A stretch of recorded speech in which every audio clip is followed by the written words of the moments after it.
மட்டும் நீங்கள் செஞ்சு சாப்பிட்டு பாருங்கள், அல்டிமேட்டாக இருக்குங்க. கூட தக்காளி சட்னிக்கும் அந்த கடலைக்கொட்டை சட்னிக்கும் அப்படி ஒரு சூப்பராக இருக்கும். ஹாய், ஹலோ, வணக்கம். எல்லோரும் எப்படி இருக்கீங்க? எல்லோரும் நல்லா இருக்கணும்னு கடவுளை பிரார்த்தனை பண்ணிப்போம். இன்றைக்கி நாம் இட்லிக்கு வேர்க்கடலை சட்னி எப்படி பண்ணுறதுன்னு பார்க்கலாங்க. அந்த காம்பினேஷன் எவ்வளோ சூப்பராக இருக்கும், அது எப்படி பண்ணுறதுன்னு பார்க்கலாம் வாங்க. அது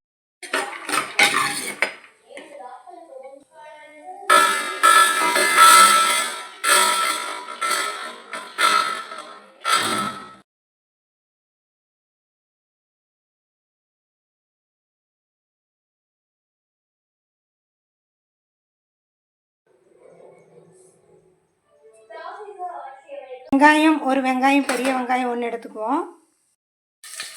இப்போ வெங்காயம் வதங்கிட்டுருக்குது. இப்போ காரத்துக்கு தேவையான அளவு மிளகாய் சேர்த்துக்கலாம். இப்போது வெங்காயமும் மிளகாயும் நல்லா வதங்கிட்டு இருக்கும்போது பூண்டு ஒரு 4 பல் சேர்த்துக்கலாங்க. இது கூடவே கருவேப்பிலை ஒரு 2 ஈர்க்கு சேர்த்துக்கலாம். தக்காளி பழம் ஒரு பழம் சேர்த்துக்கலாம், பெரிய பழமாக சேர்த்துக்கலாம். வர கொத்தமல்லி ஒரு 2 டீஸ்பூன் அளவுக்கு போட்டுக்கோங்க. சீரகம் 1 டீஸ்பூன் அளவுக்கு போட்டுக்கோங்க. நிலக்கடலையை வறுத்து வச்சுருக்க நிலக்கடலை இது கூட சேர்த்துக்கலாங்க. இது தேவையான அளவு உப்பு சேர்த்துக்கலாங்க. ஒரு பெரிய சைஸ் நெல்லிக்காய் அளவுக்கு ஒரு புளி எடுத்துக்கலாங்க.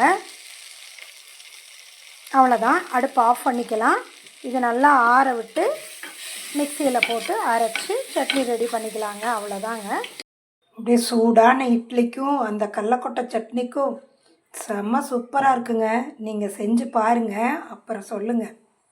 லைக் பண்ணுங்கள், கமெண்ட் பண்ணுங்கள், ஷேர் பண்ணுங்கள், சப்ஸ்கிரைப் பண்ணுங்கள், பக்கத்தில் இருக்க பெல் பட்டன் கிளிக் பண்ணுங்கள். இந்த வீடியோ பார்த்ததுக்கு நன்றி, வணக்கம்.